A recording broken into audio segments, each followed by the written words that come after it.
विनायक राऊतांची सून गिरिजा राऊतांच्या तक्रारीनंतर सावंतवाडीतून फिरोज बाबा पोलिसांच्या ताब्यात. बोंधू फिरोजला 2 दिवसांची पोलीस कोठडी.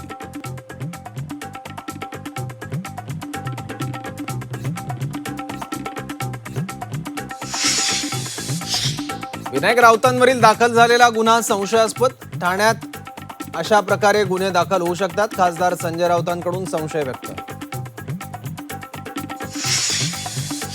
एकनाथ शिंदे पुन्हा मुख्यमंत्री होणार नाहीत. खासदार संजय राऊतांकडून पुनरुच्चार. पक्ष भाजपत विलीन केल्यास कदाचित सीएम पद मिळू शकतं, राऊतांचा टोला. ठाकरेंचे माजी खासदार विनायक राऊतांसह कुटुंबाविरोधात कौटुंबिक हिंसाचाराचा गुन्हा. वेगवेगळ्या बाबांकडे नेऊन अघोरी उपचार केल्याचा सून गिरिजा यांचा गंभीर आरोप. विनायक राऊतांनी सून गिरिजाचे सर्व आरोप फेटाळले. पैशांसह घर, कारची मागणी मान्य न केल्यानं आरोप केल्याचा दावा. तर 2022 मधील प्रकाराची तक्रार 2026 मध्ये का, विनायक राऊतांचा सवाल. रमेश म्हात्रेची न्यायालयात बडदास्त. आरोपीऐवजी व्हीआयपी वागणूक दिली जात असल्याची तक्रार. धक्काबुक्की केल्याचाही वकिलांचा आरोप.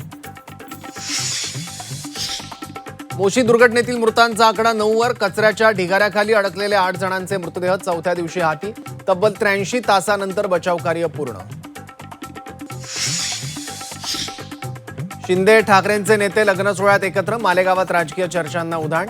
शिवसेना युबीटीचे रवींद्र मिर्लेकर उपस्थित. रायगडच्या खोपोलीत आरोग्य व्यवस्थेचे धिंडवडे. रस्ता नसल्यानं गर्भवतीला झोळीतून रुग्णालयात नेण्याची वेळ. आदिवासी भागातील भयाण वास्तव समोर. श्रीरामपूरमधील आकाश दुबैया हत्या प्रकरणी नागरिक आक्रमक. तरुणाचा मृतदेह पोलीस ठाण्यासमोर ठेवत आंदोलन. आरोपींवर मोक्का लावण्याची मागणी.